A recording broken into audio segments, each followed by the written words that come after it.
Você está ouvindo a Rádio MAP, a rádio de amor ao próximo. A Web Rádio MAP passa a apresentar, a partir de agora, estudos do livro Obreiros da Vida Eterna, do Espírito André Luiz, na psicografia de Francisco Cândido Xavier, na comunicação de Célia Correia e Nivaldo Gervásio. Bom dia, meus irmãos, bom dia, Célia. Bom dia, Nivaldo, bom dia a todos. Mais um finalzinho de manhã, início de tarde, e tendo a oportunidade e o prazer de estar aqui na nossa casa, o MAP, para dar continuidade agora, não mais com o Livro dos Espíritos, né, mas com Obreiros da Vida Eterna, esse quarto livro do André Luiz, psicografia de Francisco Cândido Xavier. Mas, Nivaldo, a gente continua Não, lá. continuamos. É porque o pessoal estava acostumado... É paralelo lá com o Livro dos Espíritos, nas segundas-feiras. É porque como as pessoas estão acostumadas já há mais de 4 anos a nos ver nos estudos do Livro dos Espíritos, só que agora é Obreiros da Vida Eterna, né? Então, é o quarto livro do André Luiz, esse irmão que veio desvendar, né, descortinar o mundo espiritual através da psicografia de Chico, né, trouxe todos os bastidores do mundo espiritual. Esse livro, em particular, né, Célia, é emblemático demais.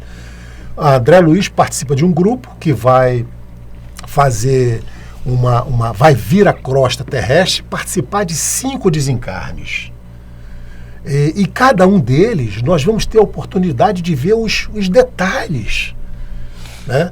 E Célia, você não sai desse livro sem ter uma mudança muito grande no entendimento da vida, da morte, do sepultamento, do que é um cortejo espírita, de uma morte. É um livro que vai fazer com que a gente reveja, reentenda tudo sobre a vida e a morte e o sepultamento. Então, é de uma importância muito grande para nós. Mas o André Luiz ainda está trazendo para nós o início do livro, né? Só o início. Semana passada nós paramos no capítulo 2, ainda estamos no segundo capítulo, em que eles estão no dia anterior à sua viagem. Eles estão no Santuário da Bênção, em companhia lá do Cornélio, que é o instrutor da Casa da Bênção. Só que, na altura do campeonato agora, o Cornélio se reuniu com os coordenadores e André Luiz, junto com os outros 17 participantes, se reuniram em grupos e estão conversando. Depois do que se falou, né, o Cornélio frisou o tempo todo da grande importância que nós temos da vida, da nossa vida, que é o tempo e a palavra. Então nós vamos hoje dar continuidade a esse capítulo 2, mas antes, evidentemente, vamos fazer a nossa prece para que a gente possa, então, dar continuidade de onde nós paramos na semana passada.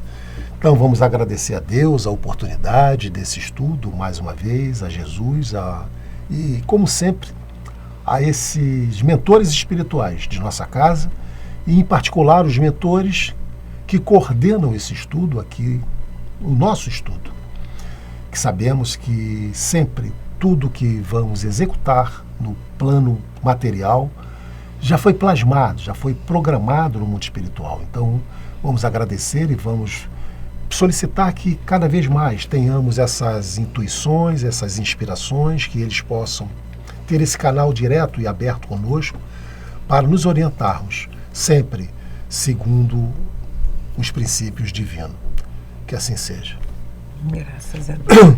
Então nós paramos semana passada, Célia, quando André Luiz falava sobre com o Barcelos, né? André Luiz e Barcelos estão loucos, conversando, né? Sobre os loucos. Então eles falaram, o Barcelos falou que em sua grande maioria, né, os casos de loucura, ele conclui que são todos derivados de desequilíbrios da alma. Na maioria das vezes, né? ele conclui que, com exceção de raríssimos casos, todas as anomalias de ordem mental se derivam dos desequilíbrios da alma. Isso é muito importante que a gente entenda, né? E ele diz também, né, Célia, se os psiquiatras modernos penetrassem o segredo de semelhantes fatos, iniciariam a aplicação de novas terapêuticas à base dos sentimentos cristãos. Sentimentos cristãos. É um acolhimento mais cristão, né, do que psicologicamente dizendo.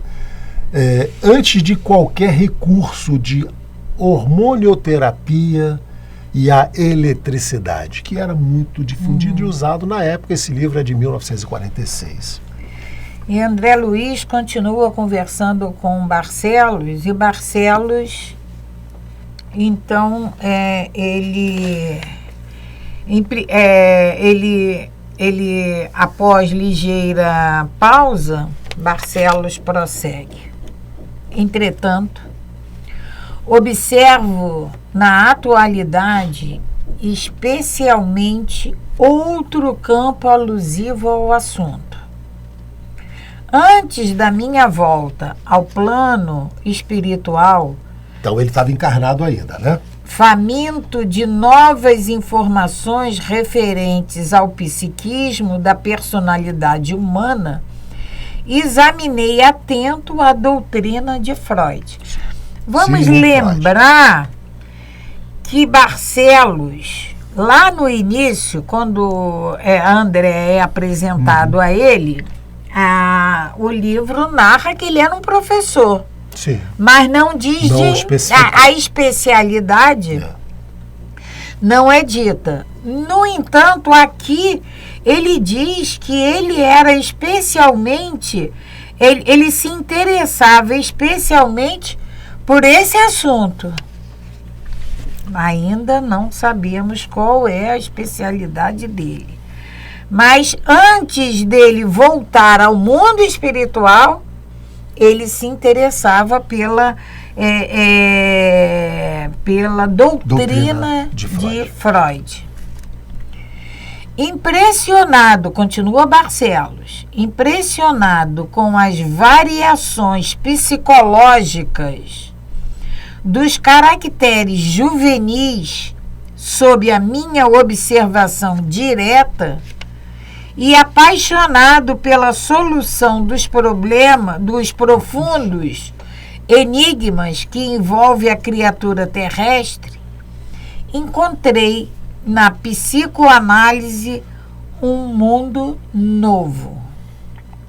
Todavia, por mais que eu estudasse a prodigiosa coleção dos efeitos, jamais alcancei a tranquilidade completa na investigação das causas no círculo dos fenômenos em exame.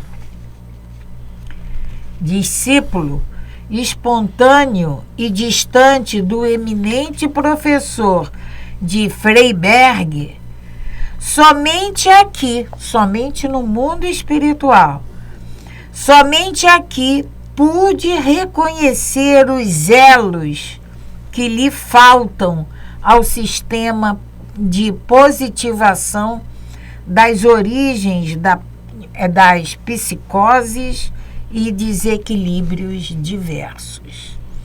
Então, por mais que ele estudasse, quando encarnado, porque ele se apegava à doutrina de Freud. Porque faltava exatamente esse entendimento espiritual. O lado espiritual. Freud, né, Célia, nós vamos ver um pouco mais para frente, ele vai falar muito mais ainda sobre Freud, mas Freud foi o pai da psicanálise, mas ele parou. Ele faz essa regressão até o útero. Então, ele não aceitava, ele não entendia a reencarnação. Se limitava à vida atual. Por isso que quando ele diz, o Barcelos relata que quando ele retorna ao mundo espiritual, ele pôde realmente vislumbrar esse entendimento, fechar o círculo, né, como a gente diz. Bom, agora sim, agora eu entendo o porquê daquelas psicoses, o porquê daquelas situações, né? E nós vamos ver... Com esse entendimento agora espiritual. Vai ter esse relato que vai nos dar uma ideia. Hoje, após esse relato do Barcelos, nós vamos ter essa ideia.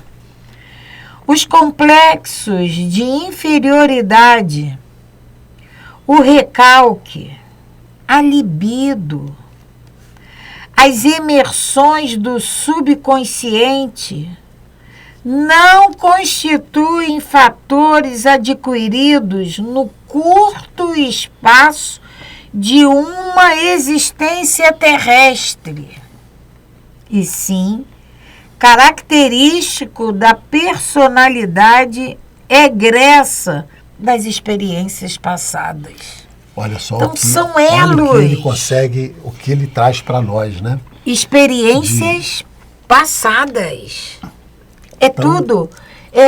Vamos imaginar, Nivaldo, uma corrente com elos. A corrente é a junção de todos esses elos. Assim é a nossa existência.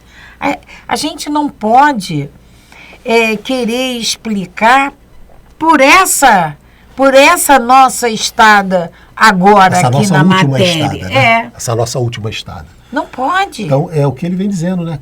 O recalque, a libido, as imersões do subconsciente não constituem fatores adquiridos nesse curto espaço de tempo. Nós trazemos essas sequelas, né, de vidas anteriores. Isso não é levado em consideração. Né? Não foi levado. Na doutrina freudiana. Né? A subconsciência é, de fato, o porão. Olha só, não é no porão que a gente guarda todas as nossas... Freud, Célia, ele divide a mente humana já na época dele, né? Quando ele divide em 3 partes, o consciente, o pré-consciente e o inconsciente. E ele faz uma comparação daquele iceberg. O nosso consciente é aquele pedacinho que fica para fora do mar, pequenininho. O pré-consciente é a lâmina d'água, é o que divide o inconsciente do consciente. Né? E o inconsciente é grande demais. É lá que nós guardamos todas as nossas vivências, todas as nossas histórias. Histórias que nós escondemos muitas das vezes de nós mesmos. E aí todas as nossas histórias, não só dessa vida, de toda a nossa existência. Todas as nossas existências, sério. E é ali, então, nesse inconsciente que estão, nesse porão, né, como ele chama, né? A subconsciência é, de fato, o porão dilatado de nossas lembranças. Está tudo ali guardado. E aí você tem várias técnicas hoje utilizadas de se trabalhar. Para acessar. Né? Para acessar. Não esquecendo nunca de que esse acesso, ele só é permitido até onde nosso Pai permite. Só até ali. Toda a nossa história está nesse nosso inconsciente. A gente costuma falar só até a página 5. Sim. Até a página 5. Dali para lá ele não permite mais. E é isso. Então, voltando, a subconsciência é, de fato, o porão dilatado de nossas lembranças.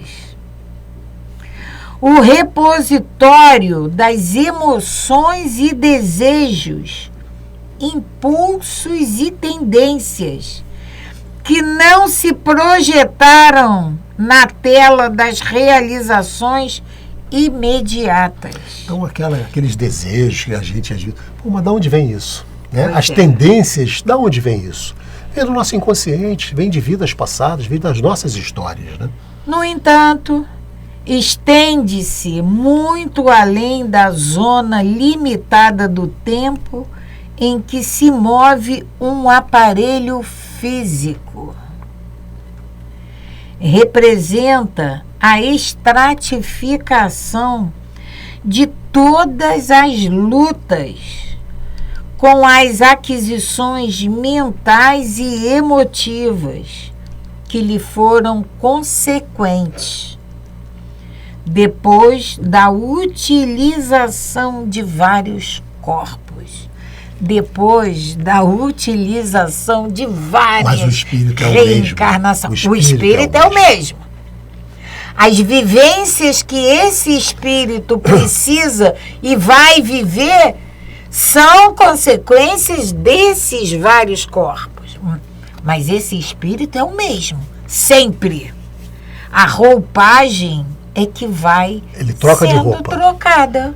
E aí a gente cabe em falar, né, Célia, sobre a mente e o cérebro. O cérebro é o nosso físico. Ele vai um dia chegar ao final, o nosso cérebro, mas a nossa mente não.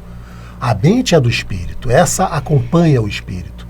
Ela é esse repositório de todas as nossas emoções. Esse porão onde estão todas essas Registrado toda a nossa vida, né? nossas experiências, a gente pode falar, sabe, no nosso computador, o HD. O HD, né? O HD está tudo ali? Nós temos o nosso HD espiritual. Está tudo registrado ali. Faltam, pois, a teoria de Sigismundo Freud e seus continuadores, a noção dos princípios reencarnacionistas Encarnacionista. e o conhecimento da verdadeira localização dos distúrbios nervosos, cujo início muito raramente se verifica no campo biológico vulgar, mas quase que invariavelmente no corpo perispiritual, pré-existente, portador de sérias perturbações congênitas, em virtude das deficiências de natureza moral, cultivadas com desvariado apego pelo reencarnante nas existências transcorridas. Então, essas deficiências de natureza moral, ela faz com que esse corpo perispiritual ele fique marcado com essas deficiências. E isso faltou a Freud, porque ele se limitou ao corpo presente, à existência presente. Perfeitamente. Ele não se Ele não avançou. reportou aos não. princípios reencarnacionistas. Que se ele tivesse feito isso... A doutrina dele teria sido perfeita. Perfeita. Faltou. Continua, Nivaldo. As psicoses do sexo, ele continua, né? Aqui quem está falando é o Barcelos. Barcelos, né? Barcelos está esclarecendo o André Luiz, né?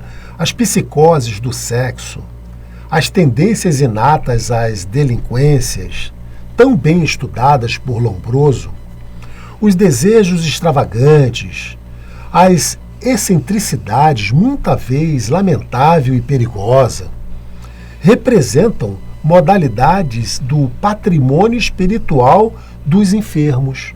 Patrimônio espiritual. Patrimônio é seu, você adquiriu, está lá no teu inconsciente guardado. Então, essa excentricidade, Célia, esses desejos extravagantes estão lá guardados. A gente, às vezes, né, percebemos as crianças pequenininhas já Da onde que vem aquilo? Dos seus arquivos individuais, né? Então, esse patrimônio que ressurge de muito longe em virtude da ignorância ou do relaxamento voluntário da personalidade em círculos desarmoniosos. Então, olha só, como que vai surgir essas tendências?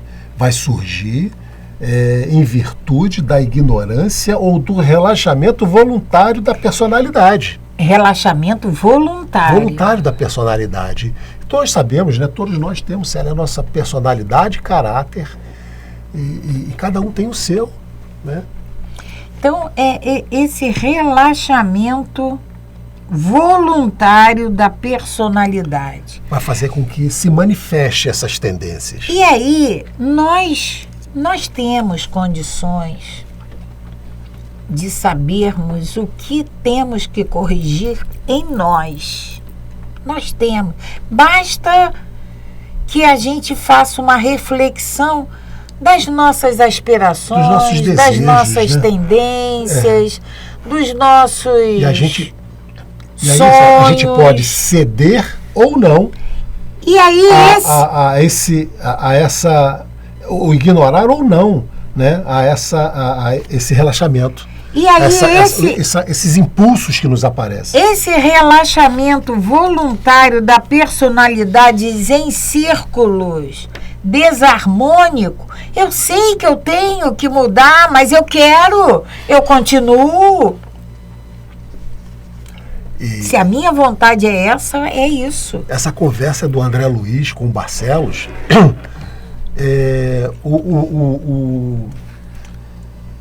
o Cornélio disse que eles estavam aguardando uma alta autoridade espiritual. Então eles estão aguardando e eles estão aproveitando para conversar. Olha só, Célia, como eles estão aproveitando o tempo, né? Agora sim. E o conteúdo de conversa, né? Está seguindo a orientação do Cornélio, né? E a André Luiz continua. Estabelecera-se entre nós, ele e o Barcelos, né? Entre nós uma pausa feliz, que aproveitei atentamente, arregimentando raciocínios quanto ao assunto. Então André Luiz começa a pensar sobre o que eles estavam conversando. Considerando os argumentos construtivos que o assistente enunciara em benefício de minha própria iluminação. Então, tudo aquilo que o Barcelos falou, ele estava absorvendo. Olha o aproveitamento da fala e do tempo. Recordei meus escassos conhecimentos da doutrina freudiana. André Luiz falando agora, né? E voltei mentalmente ao consultório, onde muitas vezes fora procurado por amigos atacados de estranhas e desconhecidas enfermidades mentais, a se socorrerem das minhas pobres noções de medicina. Não obstante, minha carência de especialização em tal sentido. Então, o André Luiz não tinha experiência nenhuma da parte psiquiatra, né? A gente sabe que ele era médico. Mas os amigos foram lá buscar ajuda, né? Eram maníacos, histéricos, esquizofrênicos de variados matizes, em cujo cérebro ainda existia luz bastante para a peregrinação através dos livros científicos.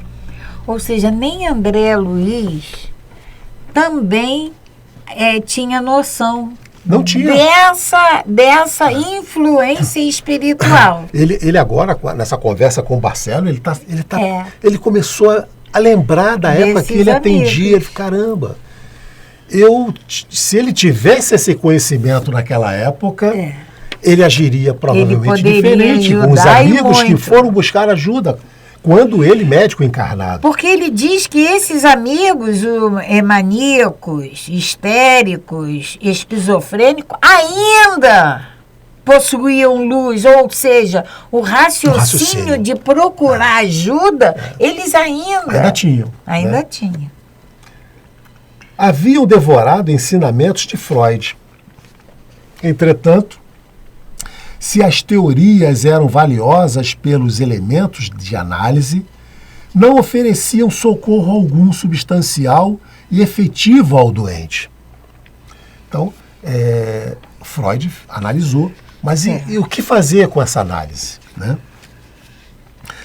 Descobriram a ferida sem trazer um bálsamo curativo.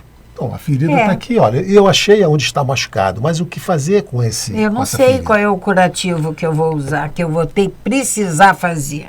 Indicavam o quesito doloroso, mas subtraíam o bisturi das intervenções benéficas. É o curativo, era a solução.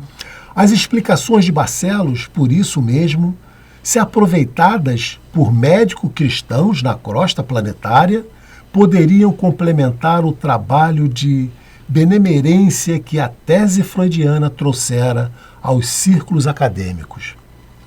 Antes, porém, que formulasse novas considerações íntimas, tornou ele. Então, isso tudo foi pensamento do André. Do André Luiz. André, no intervalo, ele estava pensando, né? E aí o Barcelos fala novamente. Tenho minhas atribuições junto aos desequilibrados mentais. Todavia, meu esforço maior ultimamente desdobra-se na região inspiracional dos médicos humanitários, para que os candidatos involuntários à perturbação sejam auxiliados a tempo. Então, o Barcelos está dizendo que vai fazer um trabalho, o interesse dele hoje é junto a esses médicos humanitários, das regiões, né, inspiracionais, para que eles possam ser auxiliados a tempo, eles possam despertar, acordar.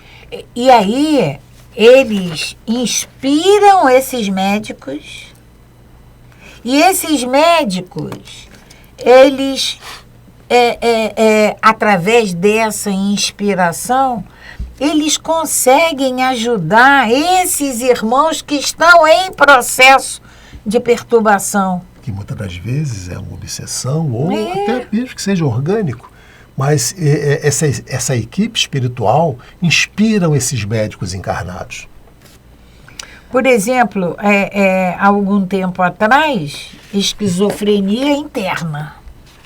Hoje a gente já sabe que tem como amenizar isso, procurando ajuda. Tem tratamentos paralelos, né? Não há mais necessidade dessa internação e daqueles processos dolorosos. Depois de verificada a loucura propriamente dita, na maioria dos casos, terminou o processo da desarmonia psíquica. Muito difícil conduzir a restauração perfeita aos alienados com fichas reconhecidas. Embora seja incessante a nossa batalha pelo restabelecimento integral da percentagem possível de enfermos. Depois de instalado o processo de loucura, ele está dizendo que é muito difícil ter 100% de resgate. Mas a luta, a batalha permanente.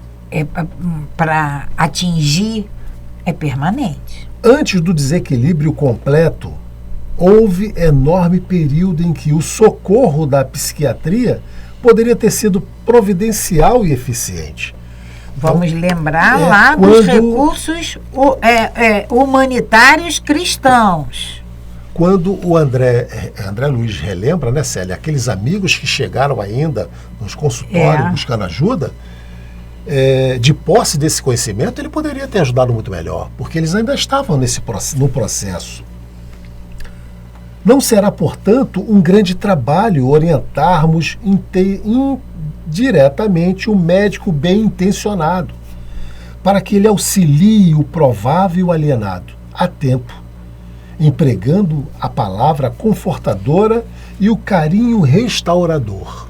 Olha só, coisa simples. A palavra restauradora então, e o carinho. Em muitos casos, né, Célia, desses quadros de desequilíbrios mentais, eles nos dizem que é a terapia. Porque ele fala aqui exatamente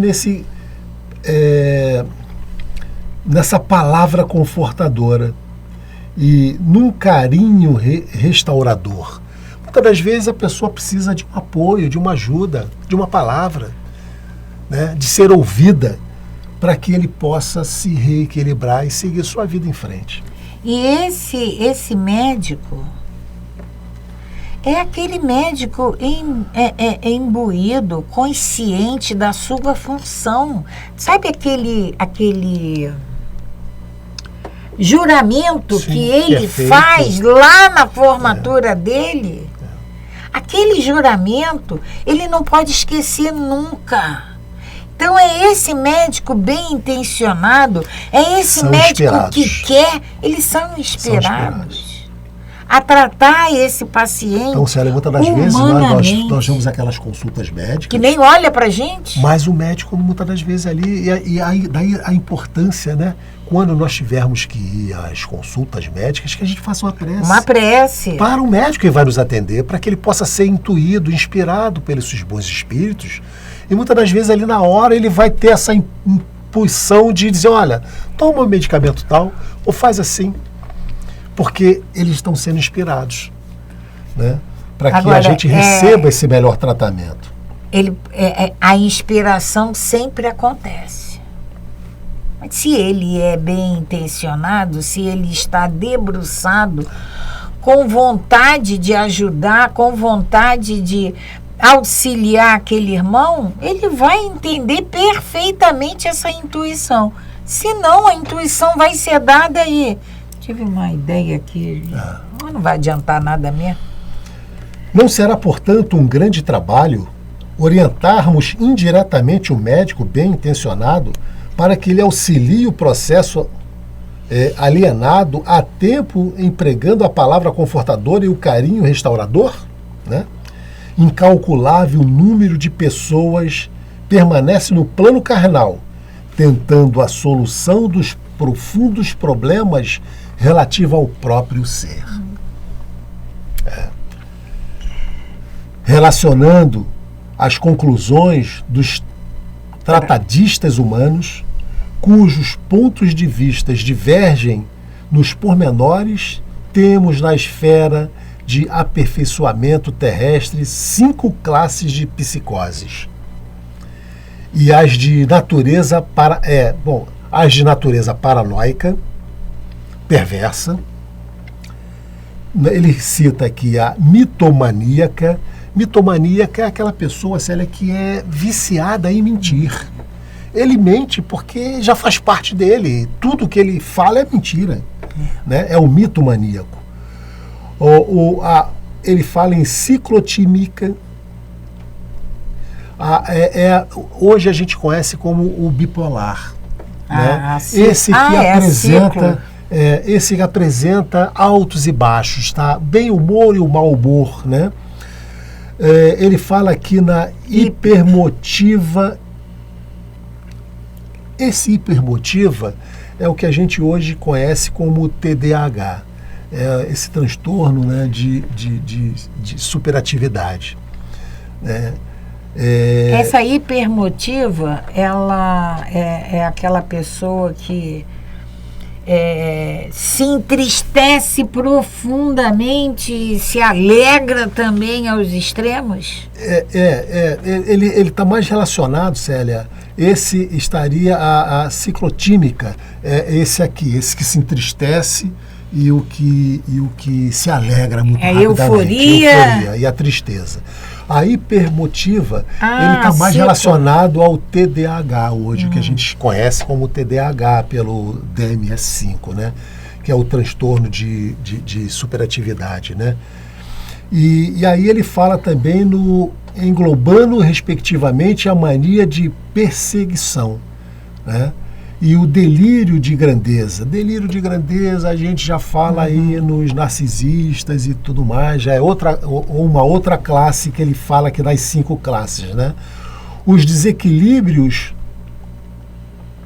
e fraquezas de ordem moral, né? São os bipolares, né? Esse é o bipolar. A história e a mitomania, os ataques melancólicos e as fobias e crises de angústia. Ou seja, que é a ansiedade, a depressão nos quadros de hoje. Claro que cada um desses 5 quadros que o Barcelos relata Essas aqui 5 classes tem um aprofundamento muito grande. A gente está falando aqui uma coisa muito superficial, mas evidentemente que isso aqui é motivo de estudos de meses, né? Mas que não é o caso a gente aprofundar aqui, mas é importante só, como ele relata aqui para nós, né? Nessa conversa com o André Luiz, sobre esses 5 classes de psicoses, né? O interlocutor sorriu, Barcelos sorriu, fez uma pausa e continuou. Esta a definição científica dos nossos amigos que, como nós outros, antigamente, só possuem o recurso de diagnosticar e analisar as minudências anatômicas. É o que o paciente apresenta naquele momento, é aquilo que é analisado. É o que ele consegue enxergar. Né? Ele não se aprofunda, ele não vai mais profundamente, até porque isso vai requerer um estudo, um conhecimento, que muitas das vezes os nossos médicos não têm. Tem uma outra coisa, né? Se o médico hoje vai receber um paciente evangélico, ou um paciente ateu, ou um paciente católico, como é que ele pode falar em reencarnação, em processos anterior à vida dele? Não pode. Né? Então, de certa forma, também é complicado determinados segmentos entrar nesses assuntos, né? Porque ele também não teria essa possibilidade de dizer, olha, o seu problema atual é fruto de vidas passadas. Mas ele, de qualquer maneira, esse conhecimento, ele pode ter esse conhecimento. Diagnosticar, ele tem como ajudar do que aquele médico que não tem esse conhecimento, claro. Esta é a definição científica dos nossos amigos que, como nós outros antigamente, só possuem o recurso de diagnosticar e analisar as minudências anatômicas. Do corpo físico. Arabesco de ouro sobre a areia do Saara não tornaria o deserto menos árido. Sim. Não vai resolver o problema, né? Assim, a terminologia brilhante sobre o quadro escuro do sofrimento. Assim, a terminologia brilhante sobre o quadro escuro do sofrimento.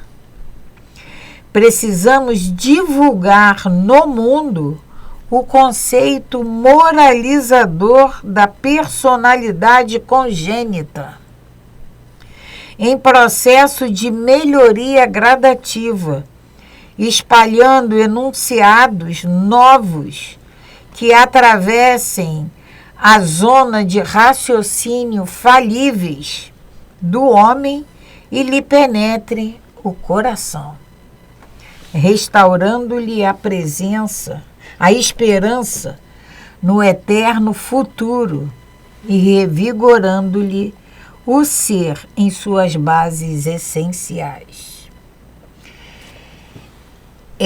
Nós vamos resumir isso aqui. É preciso que o homem se instrua moralmente. É preciso que essa moral seja trazida, seja procurada, seja internada, traga para dentro do seu interior.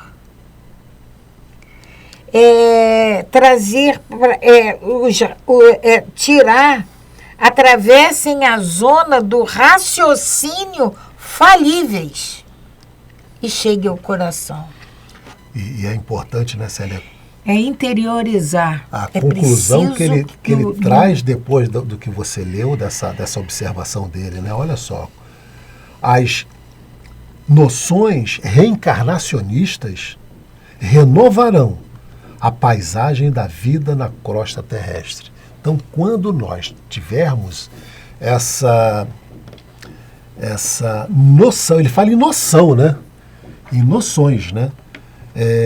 Nós já teremos, quando a gente passa a ter esse entendimento da reencarnação, muda a nossa forma de enxergar, de entender determinados problemas, ou todos os problemas que a vida nos apresenta, né?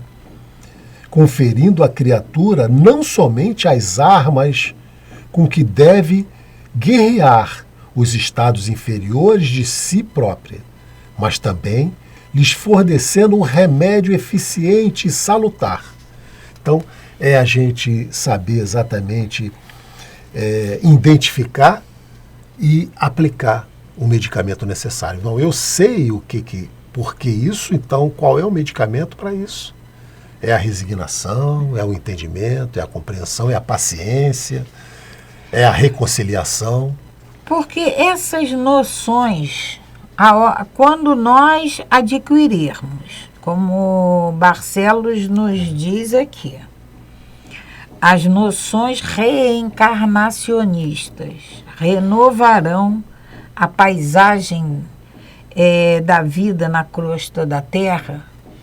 Se eu sei que eu quiser, independente da minha crença, independente da nossa crença, Deus existe, Deus é justo, nós não vamos viver só esta vida, outras virão como outras tivemos. Se eu sei que eu tenho que seguir as leis de Deus, e se hoje eu não sigo, e eu sei que eu vou reencarnar, é uma questão de inteligência. Eu não quero sofrer. E eu sei que a lei dele é para que sigamos. Então, se eu vou ter que encarnar, e hoje eu faço o que eu faço, eu tenho que mudar. Porque eu não quero sofrer. Eu não quero escolher para mim o sofrimento. Então eu vou mudar. É uma questão de inteligência.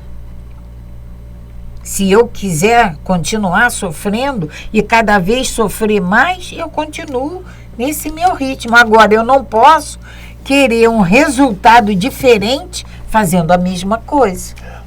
Isso aí não é possível. Célia quer continuar? Então, faz muito... Continuando, eu vou continuar da parte... Vamos voltar. As noções reencarnacionistas renovarão a paisagem da vida na crosta da Terra, conferindo à criatura não somente as armas com que deve guerrear os estados inferiores de si própria, mas também lhe fornecendo o remédio eficiente e salutar. Tudo vai ser dado a todos nós. Faz muitos séculos, afirmou Plotino, que toda a antiguidade aceitava como certa a doutrina de que se a alma comete faltas, é compelida a expiá-las, padecendo em regiões tenebrosas, regressando em seguida a outros corpos a fim de reiniciar suas provas. É a doutrina da reencarnação. É a doutrina da reencarnação. E como diz aqui, faz muitos séculos Plotino. E a gente sabe, Célia, que ele nos disse a própria Igreja Católica, ela admitia a reencarnação. Né? Num determinado concílio é que houve essa mudança. Né? E continua Barcelos.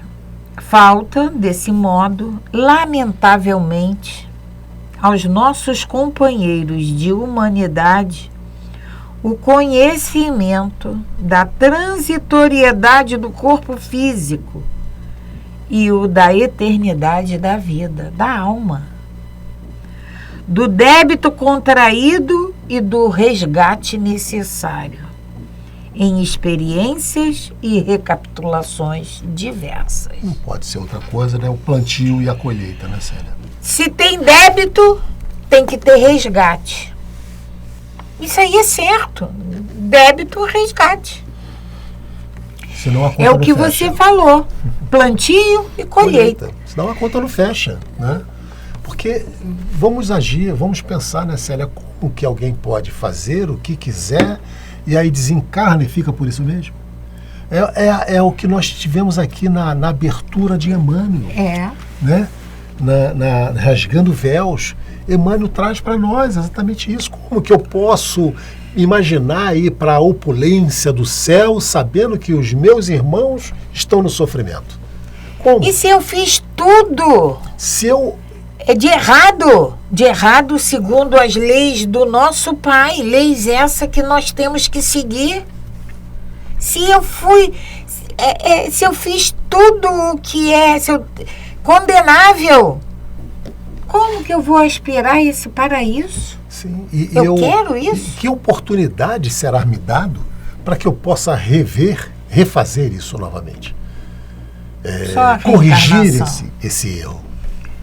Não tem jeito. Barcelos calara-se por um instante, enquanto eu, André Luiz, né, lhe ponderava a extensão da competência. Com justificada razão, possuía ele o título de assistente, porque não era um simples irmão auxiliador, mas profundo especialista no caso a que se dedicara fervoroso. A conversação dele valia por um curso rápido de psiquiatria, sob novo aspecto, que me cabia aproveitar em benefício próprio para as tarefas marginais do serviço comum. Então, olha o tipo de conversação que estão tendo agora, né? Que o Cornélio com certeza estaria satisfeito se estivesse presenciando construtivo. Como eles estão gastando o tempo, né? É uma conversação construtiva. O André Luiz diz que a conversa com o Barcelos equivaleria a um curso de psiquiatria, dado o conhecimento que esse companheiro tem sobre o assunto. E por isso até ele tem o título de assistente. É assistente. Né? E aí André fala o seguinte: desejando traduzir minha admiração e contentamento, observei reconhecido. Ouvindo-lhe as considerações, reconheço que o missionário do bem, onde se encontre, é sempre um semeador de luz. Semear, o missionário do bem, aonde ele se encontre, é um semeador de luz. Célia, nós estamos já em cima? Chegando ao final. Se você quiser ver onde nós vamos parar para retornarmos na próxima semana. Vamos parar. Né? Vamos aqui, né? Rapidinho. Ele, porém, pareceu não ouvir minhas referências elogiosas e prosseguiu noutro tom após longa pausa. O meu amigo examinou alguns casos de obsessão entre agentes invisíveis e pacientes encarnados, impressionando-se com a imantação mental entre eles.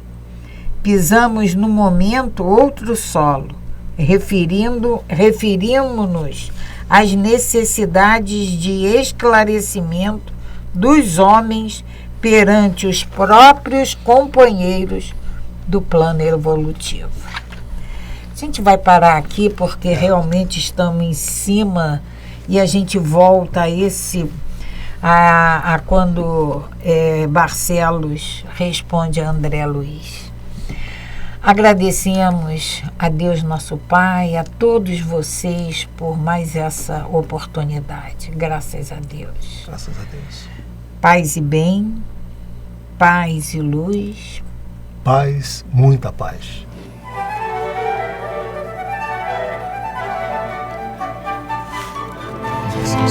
A Web Rádio MAP apresentou o programa Estudo do livro Obreiros da Vida Eterna, de André Luiz, na psicografia de Francisco Cândido Xavier.